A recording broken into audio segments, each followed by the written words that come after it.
1,25,000। আপনার কি 1,85,000? আচ্ছা আচ্ছা, দাম চাইছিল কত এটা?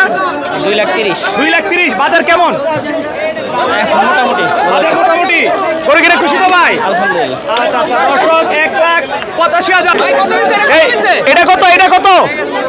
2,22,000। পরের গরু হচ্ছে 2,22,000। ট্রাকের প্রথম গরু 1,85,000, পরের গরু হচ্ছে 2,22,000। কত বিক্রি হয়েছে এটা? ভাই এটা 1,35,000 বিক্রি হয়েছে। 1,35,000। আপনারা বিক্রি করছেন? হ্যাঁ আমরা বিক্রি করছি। দাম চাইছিলেন কত এটা? দাম চাইছিলাম হইলো 65 দাম চাইছিলাম। 1,65,000 চাইছেন, 35 বিক্রি করছেন। আচ্ছা, খুশি তো বিক্রি করে? হ্যাঁ ভাই। লাভ হয়েছে কিনলেন এটা ভাই? 1,50 দিয়ে ভাই। 1,50,000। আচ্ছা, দাম চেয়েছিল কত এটা? 2,20। 2,20,000। আচ্ছা, বাজার কেমন মনে হচ্ছে আপনার কাছে? বাজার আপাতত দামটা বেশি আর কি, কাল পরশু দিকে কমে যাবে ইনশাআল্লাহ বেশি। দর্শকের দিকে আরেকটা গরু দেখ। কত নিচ্ছে এটা? 1,30,000। 1,30,000। 1,30,000। 1,30,000।